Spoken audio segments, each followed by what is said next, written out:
देखिए 11.2 में मैंने जो है आपको कितने क्वेश्चंस करा दिए थे, मैंने आपको क्वेश्चंस करा दिए थे 12 तक, 13 तक सॉरी। आज जो है क्वेश्चन नंबर 14 देखिए, अपनी अपनी एनसीईआरटी में देखिए क्वेश्चन नंबर 14 कहता है फाइंड द शॉर्टेस्ट डिस्टेंस।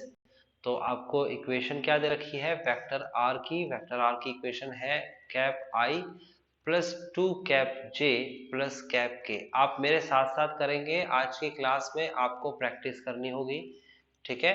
तो सभी जने मेरे साथ साथ क्वेश्चन लिखेंगे और सॉल्व भी करेंगे, क्योंकि आज मेरे को कुछ नहीं इसमें नया कराना। वेक्टर आर एक दूसरा वेक्टर दे रखा है और ये दे रखा है 2 कैप आई माइनस का कैप जे एंड माइनस का कैप के प्लस का mu and then 2 cap i plus का जे प्लस का 2 के। ओके, ये आपको दे रखा है। तो आपको करना क्या है, इसमें आपको सबसे पहले तो सॉल्यूशन में आपको a1 लिखना है, वेक्टर a1 पासिंग पॉइंट, और वो क्या है आपके सामने, वो है कैप आई प्लस का 2j प्लस का कैप के। फिर उसके बाद a2 लिखना है, a2 की वैल्यू क्या है 2 कैप आई माइनस का j माइनस का k। फिर उसके बाद b1 लिखना है, और b1 क्या है, ये रहा डायरेक्शन b1 है ना, पहले वाली लाइन की भी डायरेक्शन कितनी दे रखी है, कैप आई माइनस का j प्लस का 2 के। फिर b2 लिखना है, यानी कि दूसरे वाली लाइन में डायरेक्शन 2 कैप आई प्लस का j प्लस का 2 के। अब ये आपके सामने चारों वैल्यूज मैंने लिख दी है। आपको करना क्या है, आपको फार्मूला पता होना चाहिए शॉर्टेस्ट डिस्टेंस का। तो क्या होता है शॉर्टेस्ट डिस्टेंस का फार्मूला, फार्मूला बहुत सिंपल है, फार्मूला होता है a2 minus a1, okay, vector a2 minus vector a1 dot vector b1 cross vector b2, ठीक है। उसके बाद अपॉन में लिखेंगे vector b1 cross vector b2 का मैग्नीट्यूड, ओके। और फिर इस पूरे को भी हम एक एब्सोल्यूट वैल्यू के अंदर रख देंगे कि अगर अंदर से कोई संख्या नेगेटिव है तो पॉजिटिव करेंगे।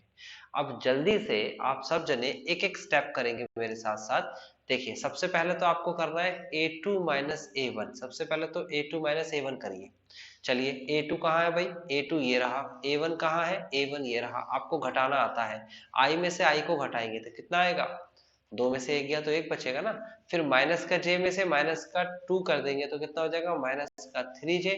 फिर माइनस का k और माइनस का k तो माइनस का 2k। जिसको समझ नहीं आया वो मुझे बता सकते हैं, घटाना सीधा सीधा आपको आना चाहिए। ये मैंने एक वेक्टर बना दिया। अब उसके बाद दूसरा वेक्टर बनाइए, वेक्टर b1 क्रॉस b2 का।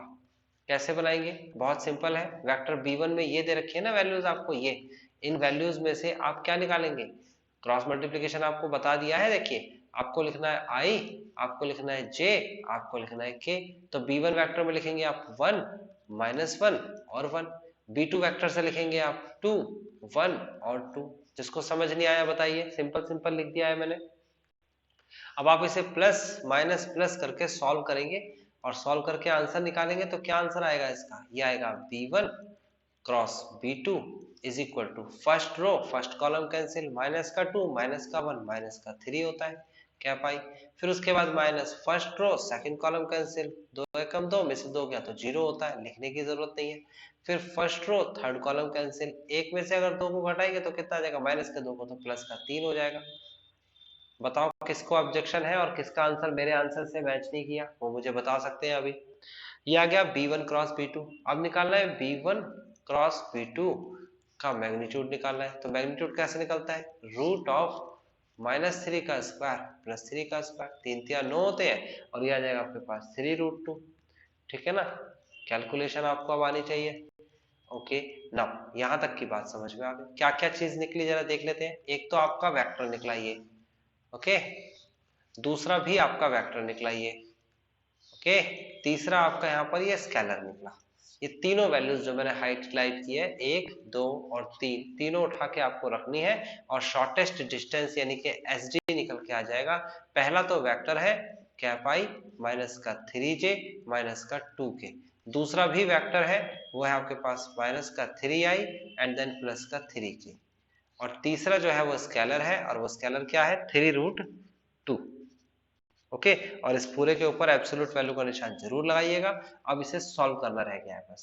कैसे सॉल्व करेंगे भाई, आई के साथ आई की मल्टीप्लाई कराएंगे, तो आएगा आपके सामने 1 मल्टीप्लाई बाय -3, i के साथ i की मल्टीप्लाई, डॉट प्रोडक्ट में 1 होता है, j के साथ j की मल्टीप्लाई कराएंगे तो j तो है ही नहीं, तो -3 की मल्टीप्लाई 0 के साथ हो जाएगी, फिर उसके बाद -2 की मल्टीप्लाई 3 के साथ हो जाएगी, और नीचे क्या है 3√2, और मैंने कहा था इसको हमेशा एब्सोल्यूट वैल्यू के अंदर रखना है, तो कितना आ जाएगा -3, ये तो 0 हो जाएगा, ओके, और -6 अपॉन में 3√2, देन फाइनली आएगा माइनस का 3, 6 और 3 9 होते हैं, 9 बटे में 3√2, और जब इसे सॉल्व करेंगे तो ये कट जाएगा, 3 आएगा, तो फाइनली आंसर आएगा हमारे पास, बाहर निकालेंगे रूट इससे मोड से तो प्लस का हो जाएगा 3/√2, 3/√2 को सॉल्व करेंगे तो √2 इंटू और √2 डिवाइड में है ना, रैशनलाइजेशन कर देंगे, तो ये आ गया standard deviation is equal to, not standard deviation sorry,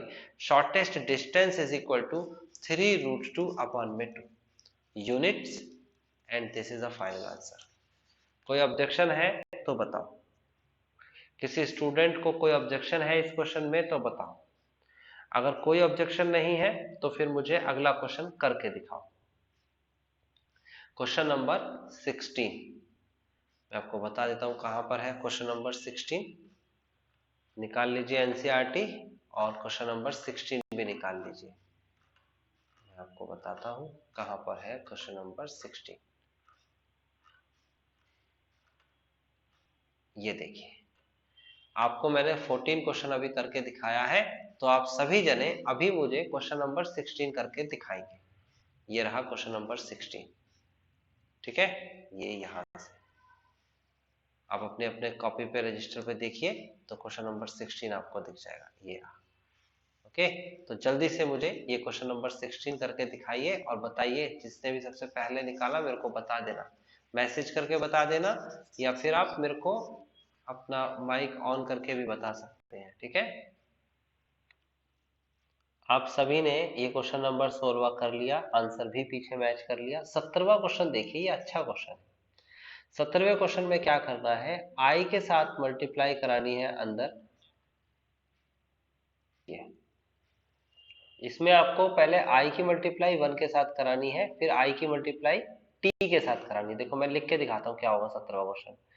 17वें question में आपको सबसे पहले वेक्टर r दे रखा है, क्या दे रखा है 1 माइनस टी, और उसके बाद कैप i प्लस का t-2 कैप j प्लस का 3 माइनस का 2t कैप k, ये क्वेश्चन में दे रखा है ना। तो आप क्या करिए, i की मल्टीप्लाई दोनों में अंदर कराइए, फिर j की मल्टीप्लाई भी अंदर कराइए, फिर k की मल्टीप्लाई भी अंदर कराइए, कर देते हैं मल्टीप्लाई। ये हो जाएगा कैप i माइनस का t कैप i प्लस का t कैप j माइनस का 2 कैप j प्लस का 3 कैप k माइनस का 2t कैप k। अब ऐसा कराने के बाद हमें क्या मिलेगा, देखिए i j और k, देखो i j और k आप एक तरफ लिखेंगे, vector r is equal to i minus का 2j प्लस का 3k। फिर उसके बाद आप क्या करेंगे, फिर आप यहां से देखिए t, यहां से देखिए t, और यहां से देखिए t कॉमन आता हुआ दिख रहा है आपको, तो प्लस का t कॉमन ले लेंगे, तो बचेगा क्या, बचेगा आपके पास माइनस का i, फिर उसके बाद ये आएगा प्लस का j एंड देन माइनस का 2k, ओके। तो ये हो जाएगा vector a is equal to a1 is equal to cap i minus का 2j प्लस का 3k, और वेक्टर b की वैल्यू ये आ जाएगी b1 इज इक्वल टू आ जाएगा माइनस का i प्लस का j माइनस का 2k। तो जैसे मैंने एक इक्वेशंस को एक स्टेप बाय स्टेप करके a1 a2 b1 निकाला है, सेम ऐसे ही आप दूसरी इक्वेशन को सॉल्व कर सकते हैं, बहुत आसान है। r vector r is equal to solve करके यहाँ पर भी आप a2 और b2 निकालेंगे, आपका काम है a2 और यहाँ s होगा b2, है ना। ये दो वैल्यूज ऐसे ही निकालनी है जैसे मैंने अभी आपको a1 और b1 निकाल कर दिखाई है ना, यहाँ पर t की जगह s होगा। जब दोनों आ जाएगी वैल्यूज तो फिर आपको तो शॉर्टेस्ट डिस्टेंस निकालना है, और वो मैंने आपको सिखाया है शॉर्टेस्ट डिस्टेंस। तो शॉर्टेस्ट डिस्टेंस में वेक्टर फॉर्म में सिर्फ दो ही टाइप के क्वेश्चंस बन रहे होंगे। एक में तो सीधा सीधा क्वेश्चन दे रखा होगा जैसे कि 14 और 16 में है, दूसरे में इस टाइप की कोई इक्वेशन भी देख के रखी होगी, तो आप तैयार रहिए, पहले इसे कन्वर्ट करिए एंड देन सॉल्व करिए। अब 15वें क्वेश्चन की तरफ चलते हैं, फाइंड द शॉर्टेस्ट डिस्टेंस, और ये क्या है, कार्टेशियन फॉर्म है। तो कार्टेशियन फॉर्म में कैसे निकालते हैं मैं बता देता हूं आपको, रूल तो आपको पहले भी लिखवाया ही था। देखिए ये है क्वेश्चन नंबर 15 और इसमें आपको दे रखा है x प्लस 1 अपॉन में 7 is equal to y plus 1 upon में -6 is equal to z plus 1 upon में 1 एंड x माइनस 3 अपॉन में 1 is equal to y minus 5 upon में -2 is equal to z minus 7 upon में 1। आपको पता है equation of line क्या होती है, मैं लिख देता हूं आपके लिए, but equation of line Cartesian form है x माइनस x1 अपॉन में a, y minus y1 upon में b and z minus z1 upon में c, ये इक्वेशन होती है। तो कंपेयर करना है आपको, किससे कंपेयर करना है, इस इक्वेशन से आप अपने क्वेश्चन को कंपेयर करोगे और निकालोगे x1 y1 z1 की वैल्यू। तो देखो माइनस का x1 दे रखा है यहाँ पर और यहाँ पर प्लस का 1 दे रखा है ना, कंपैरिजन में तो यही आया। तो x1 की वैल्यू क्या आई, माइनस का 1, फिर यहाँ दे रखा है माइनस का y1 और यहाँ दे रखा है प्लस का 1, तो कंपेयर करेंगे तो y1 की वैल्यू -1 आ गई। उसी तरीके से यहाँ पर दे रखा है माइनस का z1 और यहाँ दे रखा है प्लस का 1, तो आंसर आएगा z1 is equal to minus का। तो x1 y1 z1 अपनी कॉपी पे नोट कर लीजिए। उसके बाद नीचे संख्या देखिए ए बी सी होता है, इससे कंपेयर करेंगे नीचे वाली ये तीनों वैल्यूज की। तो ए की वैल्यू आ गई A1, बोल दीजिए, नाम दे दीजिए इसे A1 क्योंकि A2 भी है। उसके बाद B1 की वैल्यू आ गई -6 और C1 की वैल्यू आ गई 1। चलिए इसी तरीके से कंपेयर करेंगे यहाँ पर माइनस का x2 is equal to minus का 3, तो x2 की वैल्यू 3 आ जाएगी।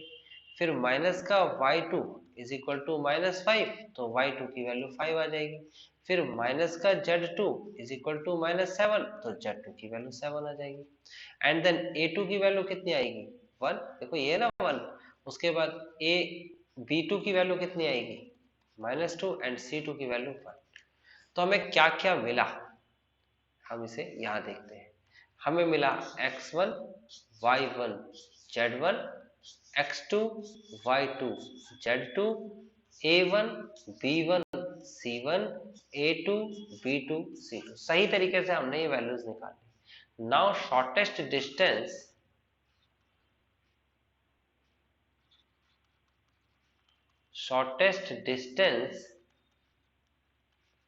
और ये क्या होगा शॉर्टेस्ट डिस्टेंस, ये होगा हमारे पास, ऐसे मोड लगाइए, x2 minus x1 y2 minus y1 and z2 minus z1, और फिर उसके बाद a1 b1 c1 a2 b2 c2। Okay, now divide में करेंगे, आप क्या करेंगे, डिवाइड में करेंगे आप रूट ऑफ, ध्यान से समझना, root of AB minus AB, याद करने का ये सबसे आसान तरीका है, BC माइनस BC का whole square plus CA minus CA का होल स्क्वायर। उसके बाद क्या करना चाहिए हमें, 1 2 2 1 1 2 2 1 1 2 2 1। अब इसको जो भी आंसर आएगा इसको हम किस में रख देंगे, एब्सोल्यूट वैल्यू में, ताकि नेगेटिव आंसर आए तो पॉजिटिव बन जाए। तो अब हम क्या करेंगे, पहले न्यूमरेटर को सॉल्व कर लेंगे और न्यूमरेटर में ऊपर वाली संख्या आएगी x2 माइनस x1, मतलब कि 3 में से -1 घटाएंगे, फिर उसके बाद 5 में से -1 घटाएंगे, फिर 7 में से -1 घटाएंगे। a1 की वैल्यू है 7 माइनस का 6 1, और a2 की वैल्यू है 1 और b2 की वैल्यू है -2 और c2 की वैल्यू 1। अब इसे सॉल्व करने का तरीका आपका है, इसे पहले सॉल्व कर लीजिए, जोड़ दीजिए, फिर डिटर्मिनेंट के तरीके से सॉल्व करते हैं, प्लस माइनस प्लस, और फिर न्यूमरेटर आया है तो डिनोमिनेटर भी निकालिए। डिनोमिनेटर वैल्यूज रखनी है, इसमें जो भी दो आंसर आएंगे उसे डिवाइड करके आंसर मैच करके दिखाइए। ये आपका काम है, अभी करके दिखाओ। जिसका नहीं आएगा तो मैं बताऊंगा। देखो अभी मैं बताया था, अगर आंसर आपका मैच नहीं हो रहा है तो मैं बताया था आपने क्या गलती की होगी। देखो ये हो गया 3 और 1 4 होता है ना, तो इधर लिख देंगे हम 4, इधर लिख देंगे 6 और इधर लिख देंगे 8, है ना। माइनस माइनस प्लस होता है, 7 माइनस 6 1, 1 माइनस 2 और 1। अब इसको सॉल्व करना है तो कैसे सॉल्व करना है, सबसे पहले हम लिखेंगे प्लस, फिर लिखेंगे माइनस, फिर लिखेंगे प्लस। लिखेंगे 4, first row first column cancel, minus का 6 और माइनस का 2 यानी कि प्लस का 2, माइनस का 4 आएगा, माइनस का 6, first row second column cancel, 7 में से 1 गया तो बिल्कुल सिंपल है 6 ही बचेगा, प्लस का 8, first row third column cancel, 7 दूनी 14 होते हैं, 14 में से 6 घटाएंगे क्योंकि माइनस माइनस प्लस होता है, तो आ जाएगा माइनस का 14 में से 6 गया तो कितना बचा, 8 बचेगा। तो यहाँ पर आ जाएगा 4 चौक 16, ये एरो का निशान है, फिर माइनस का 6 छिंग 36 और माइनस का 8 अट्ठे 64, ये हो जाएगा आपके पास 116। क्या यही आंसर आया न्यूमरेटर का? अगर न्यूमरेटर का यही आंसर आया है तो डिनोमिनेटर भी यही आ जाएगा। देखो कैसे, डिनोमिनेटर में आपको करना क्या है, मैं क्या करता हूँ, इस डिनोमिनेटर को यहाँ से रब करके सामने ही लिख देता हूँ ना, फिर दिखेगा नहीं, तो मैं इसे रब कर देता हूँ, इसकी जरूरत तो आपको है नहीं। देखो डिनोमिनेटर का आंसर निकाल रहा हूँ मैं आपके लिए। ओके, तो डिनोमिनेटर का आंसर क्या होगा, डिनोमिनेटर का आंसर होगा रूट ऑफ, हाँ तो बस, तो ये आंसर है, बस मैच कर गया। किसका मैच नहीं कर रहा था बताइए, 7 इंटू में ये आ जाएगा आपके पास b2 की वैल्यू माइनस का 2 प्लस का, अच्छा तो आ गया ना आंसर फिर, हाँ तो बस तो आ गया तो ठीक है, फिर ये आ जाएगा आपके पास रूट ऑफ 116 और ये नीचे संख्या होगी वो ऊपर होगी और आंसर रूट 116 आ जाएगा। S T is equal to minus 116 upon में रूट ऑफ 116, और ये एब्सोल्यूट वैल्यू के अंदर ही कट जाएगा, ऊपर रूट बचेगा तो माइनस से बाहर आएगा तो प्लस का हो जाएगा 116। आंसर है, इसे सॉल्व कर लेना मतलब वो करके फैक्टर करके, ठीक है। चलिए अभी भी नहीं आ रहा आंसर, हाँ तो इसे सॉल्व कौन करेगा भाई, 2 पंजे 10 होते हैं, 2 अट्ठे 16 होते हैं, 2 दूनी 4 होते हैं, 2, हाँ तो मैंने कब मना किया भाई, मैंने भी कहा ऐसे ही आ रहा है आंसर, यही तो आंसर है, यही आंसर तो है, आगे सॉल्व करना आपका काम है। ये हो गया आंसर, डिस्टेंस, ठीक है। ओके, तो अब हमारी ये एक्सरसाइज फिनिश हो चुकी है। अब हम जो है कौन सी एक्सरसाइज पे आ गए हैं, अब हम आ गए प्लेन, सबसे इंपॉर्टेंट एक्सरसाइज ना चैप्टर में। तो प्लेन, तो इक्वेशन ऑफ लाइन और शॉर्टेज डिस्टेंस वाला कॉन्सेप्ट मैंने बता दिया है। प्लेन आपको समझना है, प्लेन से रिगार्डिंग जितने कॉन्सेप्ट है वो समझने हैं। इसमें आपका जो है एंगल वाला जो जो क्वेश्चंस होंगे एंगल्स वाले वो नहीं आएंगे, वो इस बार डिलीट कर दिए। ये वाला जो सेक्शन है ना, देखो आपके सामने लिखा हुआ ये एंगल बिटवीन टू प्लेन्स, तो दो प्लेन के बीच के एंगल्स नहीं आएंगे, है ना। और रिलेटेड टू ये कितने भी क्वेश्चन एग्जांपल 22 23 ये सब चीज नहीं आई, क्योंकि उन्होंने मना कर दिया कि एंगल्स हम नहीं देंगे, ठीक है। लेकिन हम तो फिर भी सीख ही लेंगे, है ना। Angle between the line and a plane ये भी उन्होंने हटा दिया एंगल्स से रिलेटेड। अब है 11.3, आज मैं 11.3 नहीं करा रहा, आज मैं इसका एक छोटा सा इंट्रोडक्शन दूंगा जिसमें आपको नॉर्मल टू द प्लेन के बारे में पता चलेगा। फिर अगली क्लास में जब हम करेंगे तो इसके फॉर्मूले पढ़ेंगे पहले और फिर इससे रिलेटेड क्वेश्चंस करेंगे, ठीक है। तो आप देखो जल्दी से मैं क्या बताऊंगा यहाँ पर प्लेन के बारे में। प्लेन और लाइन में फर्क क्या है ना। पहले तो ये देख लेते हैं, ये लाइन है, ओके। लाइन तो सीधी है, ये रही लाइन, वेक्टर की फॉर्म में बात कर रहा हूं मैं। ये है आपके पास वेक्टर ए, कोई भी एक passing point, okay, position vector की फॉर्म में भी दिखा दिया जाएगा, ओके। और उसके बाद है आपके सामने यहाँ पर दो जो वेक्टर्स घटाते हैं तो निकल के आता है, दो वेक्टर्स को घटाने के बाद वेक्टर बी, वेक्टर बी को डायरेक्शन कहते हैं। डायरेक्शन मतलब इस पॉइंट से या इस पॉइंट से कोई भी घटाना, टर्मिनल माइनस इनिशियल घटाना क्या कहलाता है, डायरेक्शन रेशो कह सकते हो आप इसे, है ना। और इसे क्या कह सकते हैं, पासिंग पॉइंट कह सकते हैं। Passing point. तो बात ये हुई कि अगर अगर मैं यहाँ पर दो पॉइंट्स को घटाने को डायरेक्शन बोल रहा हूँ, और इक्वेशन ऑफ लाइन तो कितनी बड़ी भी हो सकती है। मान लो ये इक्वेशन है, एक पॉइंट मैंने यहाँ ले लिया सी, एक पॉइंट यहाँ ले लिया डी, और डी में से सी को घटाऊंगा तो एक वेक्टर बनेगा, और जो भी वेक्टर आएगा उसकी एक डायरेक्शन रेशो आएगी, और जो भी डायरेक्शन रेशो आएगी वो वही आएगी जो पहले आई थी। यानी एक लाइन पे एक ही डायरेक्शन रेशो होती है, चाहे पॉइंट्स कितने भी ले लो। ये वाला पॉइंट ले लो A B C D E F वाला, इन दोनों से दो अलग अलग संख्याएं।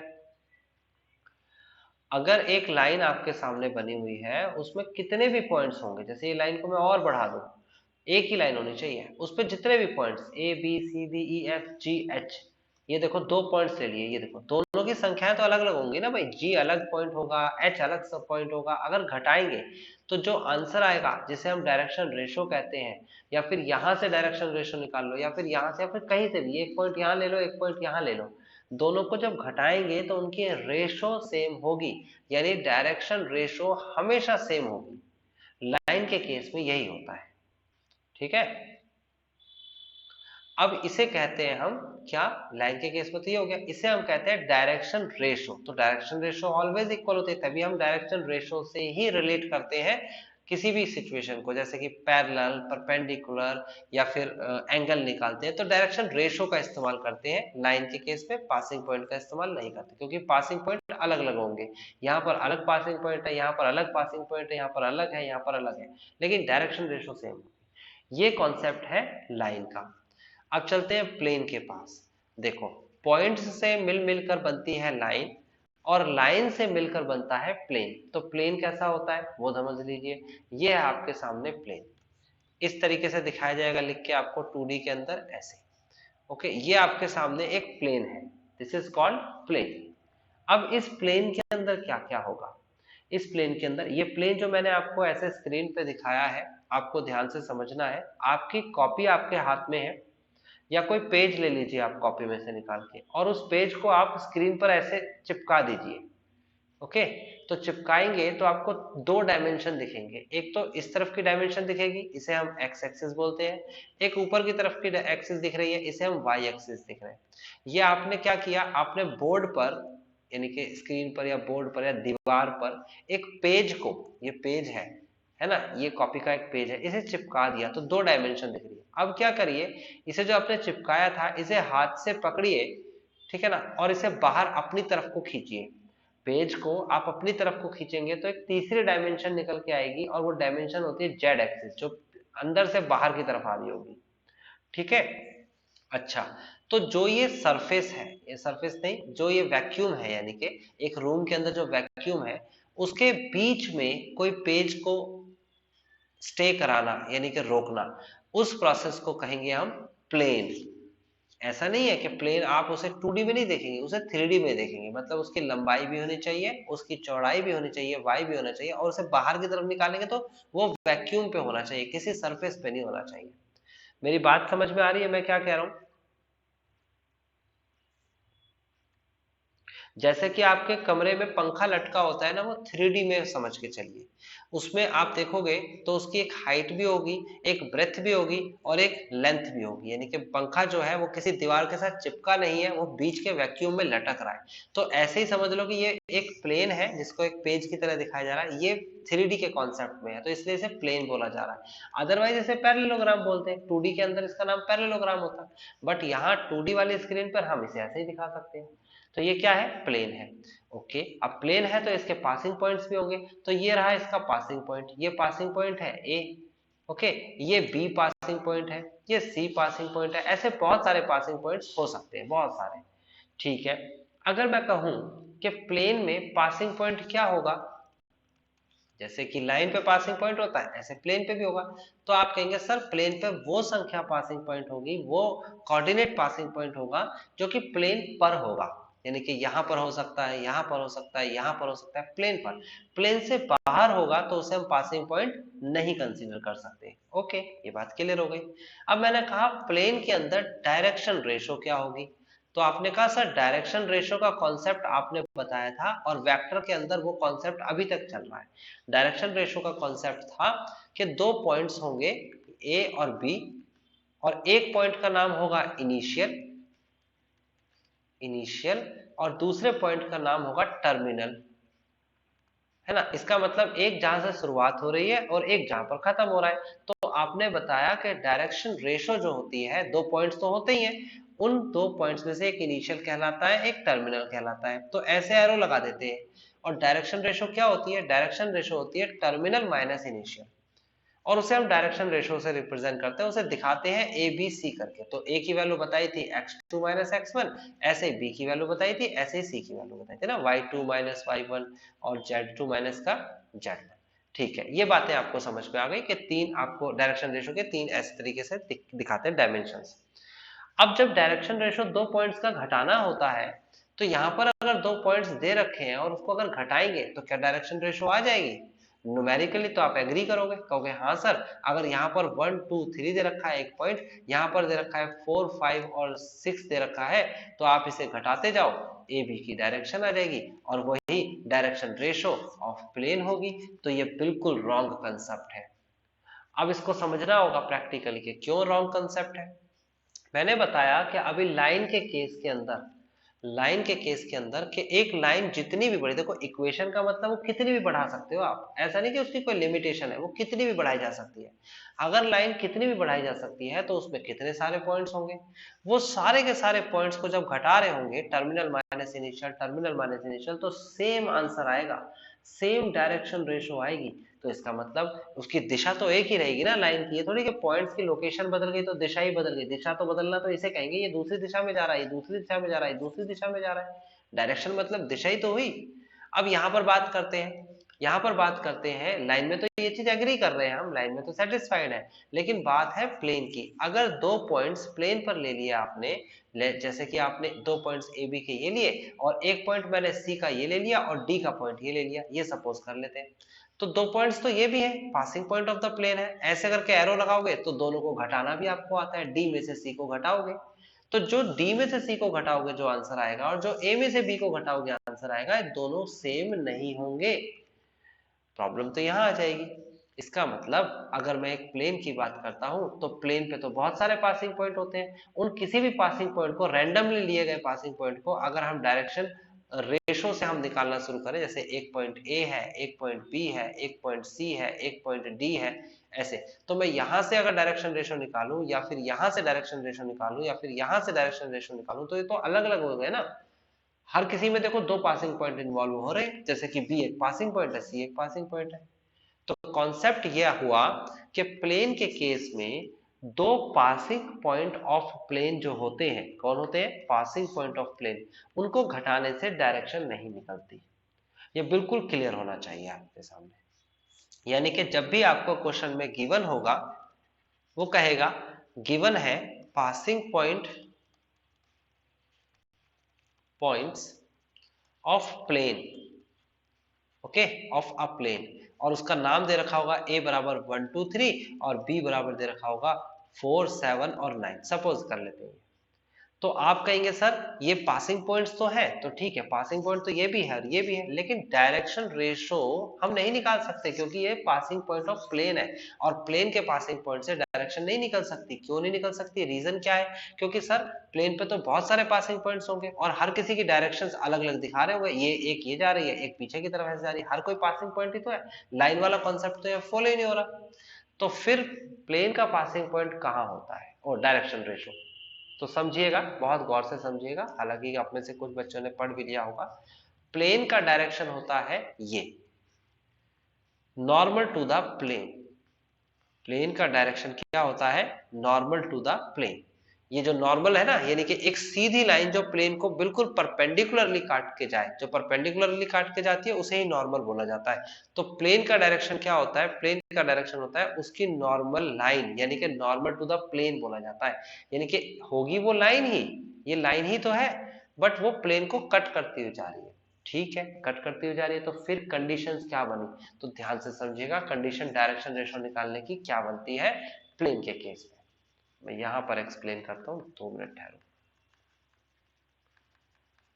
ये देखिए, ये आज मैं इंट्रोडक्शन दे रहा हूं इस कॉन्सेप्ट का, अगली क्लास में जब मैं आपको फॉर्मूले बताऊंगा तो वो आपको रटने हैं ऑफ कोर्स, और उसके बाद आपको क्वेश्चंस करने हैं। अभी इस इंट्रोडक्शन को समझना, मैंने एक पॉइंट यहां दे दिया, मैंने एक पॉइंट बी यहां दे दिया, और ये आपके सामने एरो इधर लगा दिया, मतलब समझ में आ गया कि बी जो है टर्मिनल है, ए जो है वो इनिशियल है। ठीक है, अब मैंने कहा कि मेरे को नॉर्मल टू द प्लेन निकालना है। क्या निकालना है?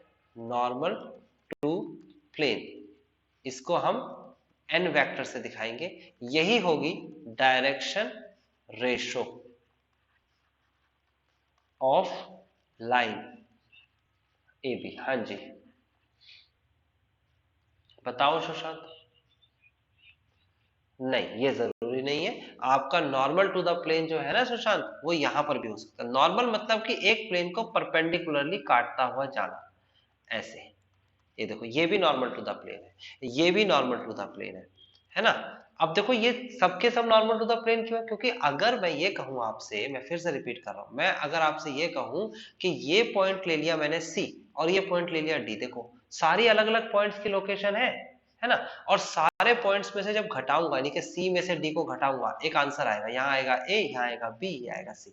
बी में से ए को घटाऊंगा, आंसर आएगा ए बी सी। या फिर यहाँ दो पॉइंट्स को घटाऊंगा, आंसर तीनों का सेम आएगा। तीन क्या, 10 ले लो, 1000 ले लो, बस सारी की सारी नॉर्मल टू द प्लेन होनी चाहिए, यानी कि परपेंडिकुलर। मैं फिर बोल रहा हूँ, नॉर्मल का मतलब परपेंडिकुलर टू द प्लेन। ऐसे लाइन काट के जाएगी तो नहीं, सीधी काटती हुई जानी चाहिए, यानी कि उसको परपेंडिकुलरली काटता हुआ जाना चाहिए। तो जब सेम आएगा कॉन्सेप्ट, तो वो हो गया ना डायरेक्शन। तो इसका मतलब प्लेन की जो डायरेक्शन होती है वो उसका नॉर्मल होता है, यानी कि जो उसे परपेंडिकुलरली काट के जा रहा है। तो इसके केस कितने बन सकते हैं?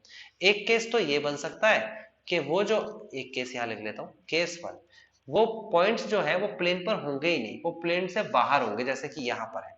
प्लेन से बाहर ऐसे भी हो सकते हैं, एक ऊपर और एक नीचे भी हो सकता है। यहाँ पर ए बी सी कर दूं, इसे सी हटा देता हूं, है ना। एक तो कॉन्सेप्ट ये है कि प्लेन से बाहर होंगे दोनों पॉइंट्स। दूसरा केस ये है, केस सेकंड, कि वो एक पॉइंट तो प्लेन पर होगा और एक पॉइंट प्लेन से बाहर होगा, तो भी नॉर्मल टू द प्लेन बनेगा। देखो प्लेन पर है ना, पॉइंट ऑफ कांटेक्ट, ये प्लेन पर है और एक प्लेन से बाहर है। चाहे प्लेन पर है, ये प्लेन से बाहर है। तो इसका मतलब दो केस बनते हैं, या तो कुछ दोनों के दोनों पॉइंट्स जो है वो प्लेन से बाहर हो, या फिर दोनों, एक पॉइंट प्लेन पर हो और एक पॉइंट प्लेन से बाहर हो। ये दो केस बने। लेकिन अगर प्लेन पे ही दो पॉइंट्स हैं, लाइक दिस, कि एक पॉइंट ए है एक पॉइंट बी है, तो भैया इससे डायरेक्शन रेशो नहीं निकाली जा सकती, क्योंकि फिर अलग अलग डायरेक्शन होती है, और दो पॉइंट जो प्लेन पर होते हैं उसे घटा के डायरेक्शन रेशो नहीं निकाल सकती। ये मैंने चित्र बनाया है तो आपको दिखा पा रहा हूं, लेकिन जब क्वेश्चन आएगा तो उसमें चित्र नहीं बना होगा। ये देखिए, किसी क्वेश्चन में देखो, 11.3 देखो आप, किसी भी क्वेश्चन के अंदर कहीं कोई फिगर बनी हुई दिख रही है आपको? नहीं दिख रही है। तब आपको ये कॉन्सेप्ट स्टेटमेंट पढ़ के अपने दिमाग पे लगाना होगा कि हाँ भाई, ये तो इक्वेशन, देखो कहीं भी कोई चित्र नहीं बना हुआ ना। तो आपको ये बात ध्यान रखनी है कि जो मैं बता रहा हूं कि जो नॉर्मल टू द प्लेन है वो बहुत इंपॉर्टेंट है, और ज्यादा कठिन नहीं है। देखो इंपॉर्टेंट तो है लेकिन कठिन नहीं है। ऐसी चीज नहीं कि पहली बार ऐसा सीख रहे हो तो समझ ही नहीं आ रहा क्या हो रहा है। सिंपल है। अगर मैं एक प्लेन बनाता हूं, देखो इसको अगर मैं ऐसे बनाऊं, ये मैंने एक प्लेन बना दिया आपके लिए, ठीक है। और इस प्लेन के अंदर मैंने एक ऐसे करके बीच में लाइन खींच दी, और इसे मैं बोल रहा हूं डायरेक्शन रेशो, यानी कि वो चीज जो डिसाइड कर रही है इस प्लेन की डायरेक्शन।